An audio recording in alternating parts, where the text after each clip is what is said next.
অবৈধ দোকান সরিয়ে নেওয়ার সময়সীমা বেঁধে দেওয়ার সিদ্ধান্ত। সোমবার দুপুরে গোবরডাঙ্গা যমুনা নদীর ধারে দুর্ঘটনাগ্রস্ত ভাঙা দোকানগুলি সহ এলাকা পরিদর্শনে আসেন পৌরপ্রধান সহ সরকারি আধিকারিকরা। গোবরডাঙ্গা ব্রিজের রাস্তার ধারে পিটব্রুডির জমিতে দখলীকৃত অবৈধ দোকান সরিয়ে নেওয়ার সময়সীমা বেঁধে দেওয়ার সিদ্ধান্ত নিতে চলেছে পিটব্রুডি। 7 দিনের সময়সীমা দিয়ে দোকান মালিকদের অন্যত্র সরে যাওয়ার নোটিশ দিচ্ছে কর্তৃপক্ষ। গত মঙ্গলবার 7 সকালে উত্তর 24 পরগনা জেলার গোবরডাঙ্গা কালীবাড়ি সংলগ্ন যমুনা নদীর পাশে নতুন ব্রিজ সংলগ্ন রাস্তার ধারের 7টি দোকান ভেঙে পড়ে।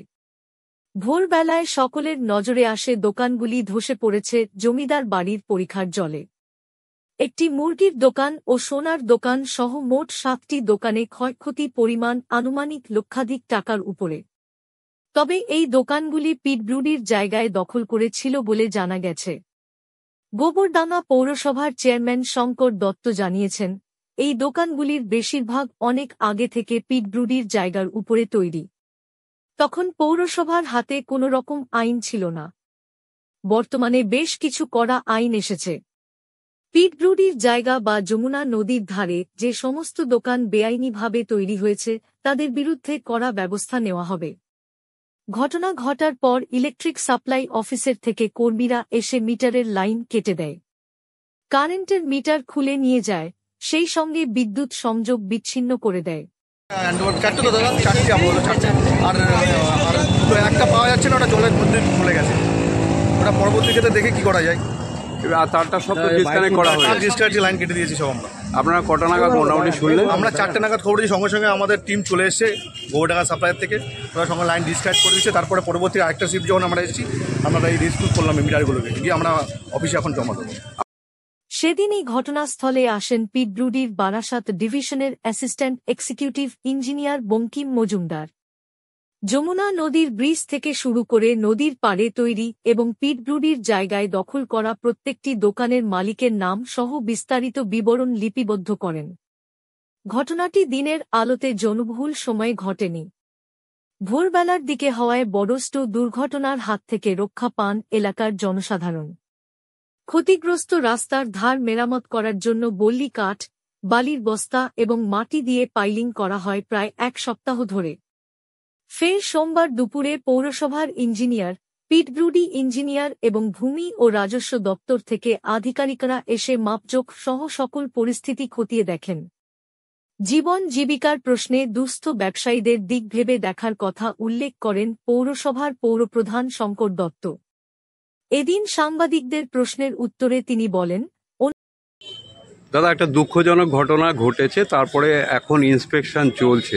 এখন আপনাদের কি সিদ্ধান্ত? বা না, দেখুন, একদম সরকারি জায়গা জবরদখল করে এখানে কিছু ব্যবসায়ী রুটি রোজগারের উদ্দেশ্যে তারা ব্যবসা বাণিজ্য করছিলেন।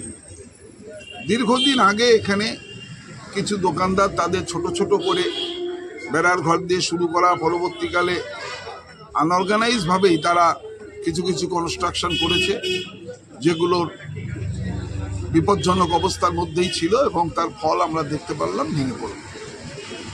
আজকে আমরা এখানে সবাই এক জায়গায় হয়েছি।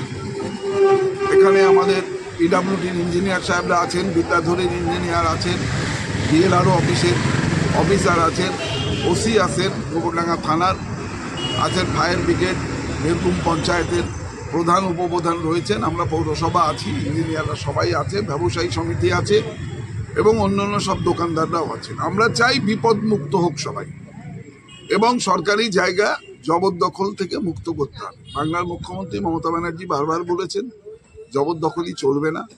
আমরা পৌরসভা থেকে বলেছি যারা গরিব মানুষ তারা যদি ব্যবসার স্বার্থে তাদের দোকান পরিবর্তন করে গোবরডাঙ্গার সুপার মার্কেটে আসতে চান, আমরা তাদের অগ্রাধিকারের ভিত্তিতে সহযোগিতা করব। এবং দুঃখের কথা যেটা, এখানে যখন এই ব্রিজ তৈরি হয় সেই সময়কালে মিউনিসিপ্যালিটির পক্ষ থেকে এখানে 14 জনকে দোকান বরাদ্দ করা হয়েছিল। পরবর্তীকালে তারা অনেকেই এই দোকানগুলো তারা বিভিন্ন জনকে ভাড়া দিয়ে উল্টে নিজেরা আনঅথরাইজ কনস্ট্রাকশন করে তারা ব্যবসা বাণিজ্য করছে এবং অকুপাই করে পিডব্লিউডির জায়গা দখল করে।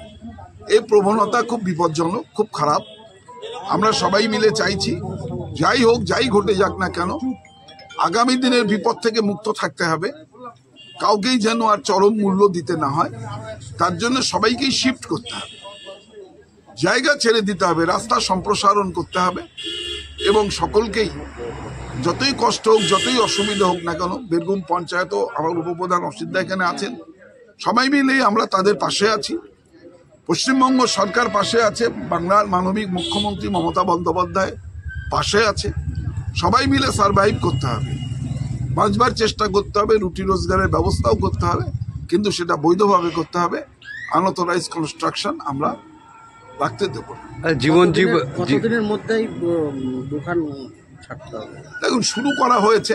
আমরা ইতিপূর্বে পৌরসভাতে একটা মিটিং করেছি, সেখানে সমস্ত আধিকারিকরা ছিলেন, দোকানদাররাও ছিলেন, তাদেরকে অনুরোধ করেছি এবং দোকানদাররাও অনেকে এটা ফিল করছেন, তারাও সহমত হচ্ছেন যে এটা আমাদের ভুল বা এটা ঠিক হয়নি। এই যে বিপদ ঘটে গেছে, 8টা দোকান ভেঙে পড়েছে, যে কোনো মানুষের মৃত্যু হতে পারত, সৌভাগ্যবান যে সেই চরম বিপদ আমাদের হয়নি।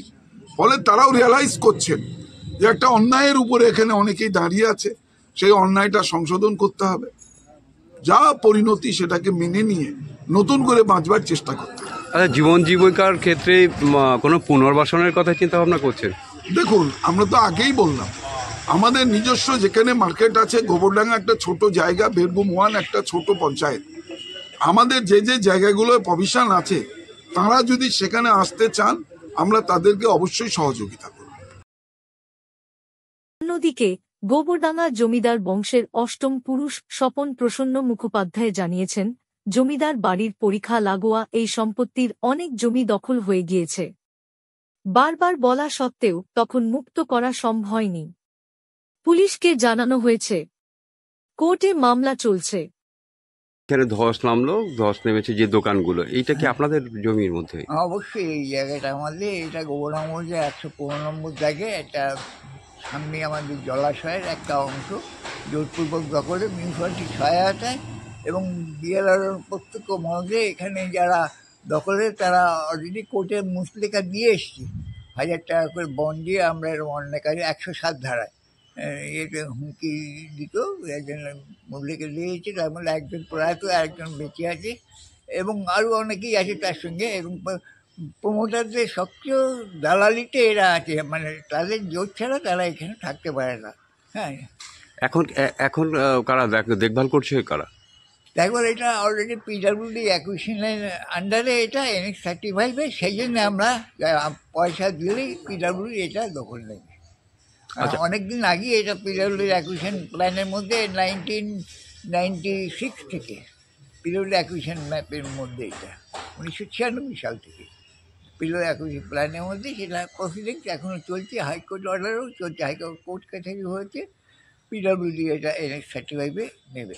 ওই জায়গাটা কি ছিল? কি ওই জায়গাটা আগে পুকুরের অংশ জোরপূর্বক দখলে করে এটা করার চেষ্টা।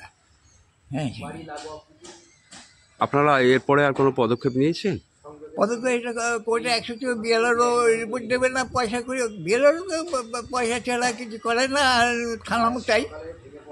যদিও 107 এরা মুচলেখা দিয়ে এসছে বা আরও মাত্র 2 জন দিয়েছে, মানে জোরপূর্বক দখল অনেক দিনের চেষ্টা, কিন্তু এমনি আমিন যে খুব খাঁটি আমিন, মানে সুকুমার দালাল, সে স্পেসিফিক্যালি বলেছিল এটা পুকুরের দাগে এর মধ্যে এখানে এর মধ্যে এখানে করবেন না, ওরা সেটা মানেনি।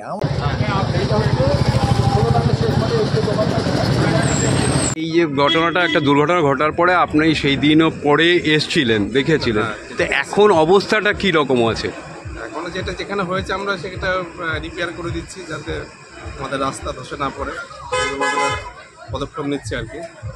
আর যেগুলো ডেঞ্জারাস দোকানগুলো আছে আমরা বিড়ালকে দিয়ে মেজারমেন্ট করে নিচ্ছি, তারপর আমরা একটা নোটিশ সার্ভ করবো, ভেঙে নিতে বলবো আর কি। মোটামুটি পিডব্লিউডির জায়গায় কতটা ঘর আছে মোটামুটি এখানে? পিডব্লিউডি জায়গাতে এইদিকে 5-6টা, 4টে, এখানে 4টে, ওইদিকে 7-8টা দোকান আছে ওই সাইডটায়, আর এই দিকটা তো পুরোটাই আছে। টোটাল 12টা, এদিকে 20-25টা হয়ে যাবে। মানে এই জায়গার মধ্যে আর কি। পরবর্তীকালে আপনাদের কি কোনো চিন্তা ভাবনা রয়েছে? না আমরা ওই বললাম তো ওই মেজারমেন্ট পেয়ে গেলে আমরা মানে রিটেন মেজারমেন্ট পেয়ে গেলে আর কি আমরা নোটিশ করবো আর কি। আজকে হাইওয়ে অ্যাক্ট অনুযায়ী যেটা আছে নোটিশ করবো। সময়সীমা বেঁধে দেবেন? হ্যাঁ 7 দিন সময় দেবো। 7 দিন না করলে তারপর আমরা আবার প্রশাসনিক নেবো আর কি। আজকে আপনাদের সঙ্গে সার্ভেয়ার এসেছেন নাকি? হ্যাঁ বিএলআর অফিস থেকে এসেছে।